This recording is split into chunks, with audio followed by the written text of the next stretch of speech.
Chapter 15. Little Nezzy and I are spending a lot of time together. This summer she is attending Four Winds American Indian School just up in the hills from our house. Notice, I don't even call it a trailer anymore. Home is where the heart is. June passes and it's getting deeper into summer. We fall into a routine, me helping around the house and Nezzy going to school. She comes to our grandparents' house after summer school today and throws her little Hello Kitty backpack on Grandma's couch. How was school? Wow, I can't believe that just came out of my mouth. That is such a mom thing to ask, isn't it? Nezzy looks up at me, straight-faced, and replies, School. It's taking up too much of my time. Can't argue there. From the back room, a deep voice says, You gotta go to school and you gotta eat. Except when he says eat, it comes out, yeet. I guess Grandpa means you have to feed your mind as well as your body. The only thing Nezzy likes about school is her teacher, Miss Berta. I've met Berta a few times around town, and I have to say she is the skinniest person I've ever seen. Her face is all angles, but it's her stomach that I can't help but stare at. It's concave, as in caved in on itself. Yet, she's always snacking on something, but where the food goes, nobody knows. Berta's hair is barely an inch long, spiked in all directions, but somehow it works for her. I think I remember seeing her at my grandparents' house during my welcome party that first day I arrived up here. She was going to town on the venison, gnawing on it like her tongue was stuck in a metal trap. Nezzy talks on and on about Berta and says that when she grows up, she wants to be a teacher too. At least she has something to look forward to at school. I despise school. With Marcia and her little snotty comments and how people smirk every time I mess up, the only thing I like at my school is the 3 o'clock dismissal bell. That's right, pack your bags, we're going on a guilt trip. We've started taking walks after Nezzy comes home from summer school. On our last walk, she shared a story. Nezzy said she and her big sister were talking to one of the new teacher's aides, a young white woman from Iowa. When she first met little Nezzy, the teacher said, Oh, you're from the local tribe here. So, how much Indian are you? I mean, what percentage Indian are you, Nezzy? Well, apparently this didn't go over well with Tara, the big sister. Tara told me later that this question of asking Indian people, how much Indian are you, is a horribly impolite question to ask. Actually, Tara said asking Indians this question is really racist and assumes that people have the right to know everything about Native people. I didn't understand. What's new? So Tara said that blood quantum, or a percentage of Indian blood, is what people are really asking for. So someone might say, I'm half, or I'm 1/4, Ojibwe. Yet, this very way of cutting Indian people up was based on outsiders trying to determine who is Indian for reasons like land ownership. You should read up on blood quantum. It just might make your own blood boil. So, after the teacher asked, How much Indian are you? Nezzy looked down at her body, shook her left foot, shook her right foot, wiggled both arms, looked up, and said, Well, all of me. Her big sister let this new teacher know that she was asking Nezzy a loaded question when Tara replied, We're not saying anything about percentage, teacher, but do you know what percentage of idiot you are? Back to our walks. A lot of times, Nezzy points out who lives in what house. Morinville isn't that big, so after a few times, I've already got the lay of the land. There's always one house we have to walk past. Nezzy insists. It's Jeff and Junior's house. A dilapidated wood house across from the dollar store. The dollar store. Who knew you could buy a shirt or duct tape for only $1? $1! Jeff is Junior's roommate. Berta just happens to be Jeff's sister, so sometimes Nezzy gets to see her there too. Everyone is connected to everyone else up here. It reminds me of a spider web, people attached everywhere by a silvery network. Anyway, Jeff lost his job last year at the car repair shop and hasn't found another one yet, so he spends most of his time underneath the hood of his Chevy 2-ton truck. Guys, I'll never understand their fascination of cars. What's with them? Put gas in them and they run, but Jeff must have polished and tightened every square inch of that truck. This time we arrive at their house just after lunch and knock, but we have to jump off the stairs as the door flings open. Junior stands bare-chested in the doorway eating a corn dog. Actually, he's double-fisting it, a corn dog in each hand.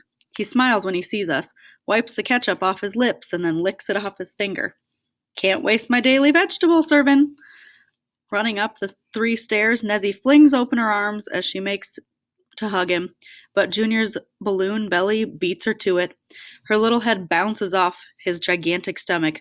Her head whiplashes back and she flies down the stairs. Junior and I reach her at the same moment. Her tiny lips are quivering as she tries to hold back the tears. We each grab one hand and gently pull her up. "Oh, Nezzy," I quickly say, trying to get her mind off the hurt. "Look, you've grown!" And I hold out my hand level to show her where her head meets Junior's belly. He winks at me, catching on to my plan. All her pain is erased by hearing this. Wide-eyed, she whispers, "Really?" "Assault with a deadly weapon," a deep voice laughs from the doorway. "Rumi, you better put a shirt on, man, or we'll have another casualty on our hands." "Jeff!" Nezzy yells. "Oh, Jeff, you're here!" He steps down to where she's standing and pats her head. Jeff is movie star handsome with carved cheekbones, tanned, well-toned arms, and soft black eyes. My little friend squeals, "Jeff, sing for me! Sing me that song!" But he walks past her. "Oh, Nezzy, not now. I've got to figure out where this transmission fluid is leaking from. Next time." And he walks to the hunk of junk parked in the driveway and slides under it with his tools. Nezzy is in love with Jeff's voice. Apparently, he's a gifted singer, but Nezzy can never convince him to sing for her. He sings at powwows up here in the Turtle Mountains with a drum group called Four Directions during the annual Turtle Mountain Powwow, but I haven't heard him sing either. I wish he would wheel out from under the Chevy and just sing for the girl, but no. Adults are stuck in their own worlds, and sometimes they pass by moments they can never get back. We must go past Jeff's house once a week on our walks, and he always has some excuse. "Sorry, Nezzy, my throat hurts," or "I just have to return this phone call." You know the drill. Yet, it never gets her down. Jeff is a nice guy, just too busy for us kids. Nezzy tells me what her favorite songs are each time we begin our walks. She acts like today will be the day he'll sing for us. Each day, she's always sure that this day she'll finally get her wish. One day, I hope she will. "Come here, my girl. We'll make some snacks for everyone."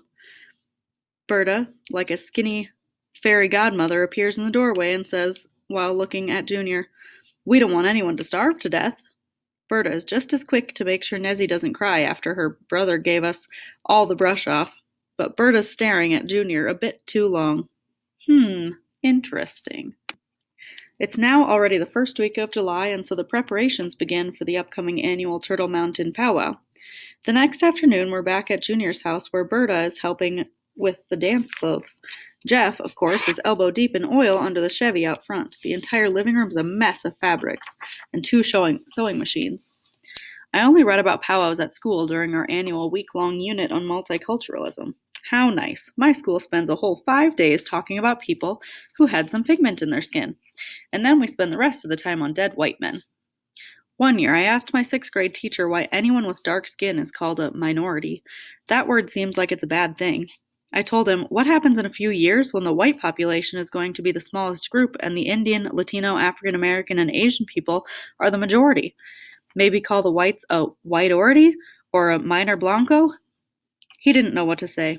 You can't argue with facts, folks.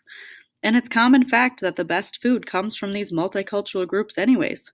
Tacos? Yum. Haggis, which is oatmeal stuffed in sheep stomach from the Scottish people? No thanks. Let me put it in easier terms. Maple syrup, discovered and perfected by native people, good. Escargot, snails eaten by French people, bad. Case closed. Those with mucho pigment win. So anyway, I had no idea how much planning it took for a powwow. I sort of thought we would just show up. Not even close. I also didn't know that Nezzy and Junior danced. It's not something that ever came up. Nezzy outgrew what she wore last year, so she needs something bigger to wear. "So, what costume are you going to wear now, Nezzy?" And with my question, the room halted to dead silence. Good heavens, what did I do now? My motto should be open mouth, insert size 10 foot. Apple, costumes are for Halloween. Outfits for Indian powwow dancers. Outfits are for Indian powwow dancers, Berta explains gently. Junior adds ever so humbly with a wink, and if you're on loan from the great Ojibwe nation like myself, then you call it regalia.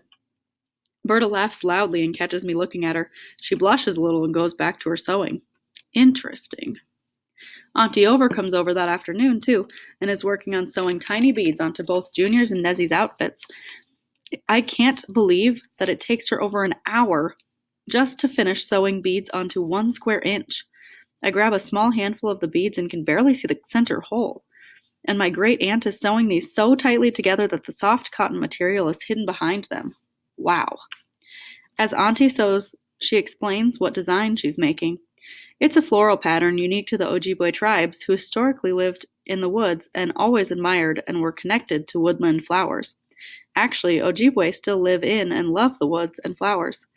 Each flower Auntie is sewing is a bright color, ranging from red to turquoise to yellow, and is connected by a vining trail of thin green beads with leaves attached throughout. Picasso, eat your heart out. You ain't got nothing on this native art. So, Auntie, why does Nezzy have flowers on hers, but you're sewing some ribbons and a beaded hummingbird onto Junior's? Well, see, just like every dancer is different, we have to make every outfit different, too. Patting Nezzy on the head, she continues, Our girl here loves to be outside, so I'm honoring that part of her heart. And tapping Junior's back, she adds, and Junior goes to each person in life and finds the good in them, bringing out the best. Hummingbirds do the same thing to flowers. His beating reminds him to keep doing that. Man, this shrunk again this year. Junior stands in front of the mirror in the living room, putting on his clothing, trying to fit a feather bustle around his lower back, wiggling his ample behind. Eh bien, it's your stomach that grew, my boy, Auntie laughs. Give it to me. I'll let it out. Again. Junior just winks at me and gives his belly a rub. He melodramatically shakes his mile-long, midnight black locks and turns to Auntie. Don't hate me because I'm beautiful. What a ham. You are what you eat, I guess. Come here, Apple. Berta nods to me. You can help with Nezzy's shawl. She's going to be a fancy shawl dancer this year. That's what her mama danced. I look up when she says this, and my face must have shown my dislike when I hear her speak so matter-of-factly about Nezzy's mom. The mom that's nowhere to be found and who abandoned this sweet little girl. Berta holds up the small black shawl with beading and fringe dangling around the edges. Now, Nezzy, you go get me some more yellow ribbon. We need to fix the ones that fell off. Oh, was your mama ever a beautiful dancer? She won a prize at every powwow she danced. She tickles Nezzy under her chin. After she left the room, I shot off, But how can you say anything nice about her mom? The mom that abandoned her? Well, sometimes a person has to hear about the good things because we know too many bad things in life. Her mama had such a beautiful way in her dancing that made you believe she would just up and fly away. She'd hold on to her shawl with both hands and make jumps and moves for every drum beat. Not everyone can do that, Auntie explains. So, this used to be her shawl you're working on, but you made it smaller? The one that Nezzy will wear? Yeah, yes. Sometimes a person just loses their way. I think her mom will find her path home again, Apple. It's a bit big for such a tiny girl, but Nezzy knows that the fringes should never touch the ground when she's dancing. Auntie nods to me and whispers more. Every girl wants a hug from their mama, ain't it? This shawl is our way of giving that to Nezzy. All right, I guess. For some reason, nobody will let me hold a grudge up here. Against anyone. Ugh. While we work mostly on the shawl, they also let me help with Junior's beaded vest, size XXXL. Junior, size XXX, triple threat. Apparently now, I am the thread cutter. Oh, what an honor. But I have to admit, it's cool to be a part of something. It's been a long time since that's happened. Wait, really? Never.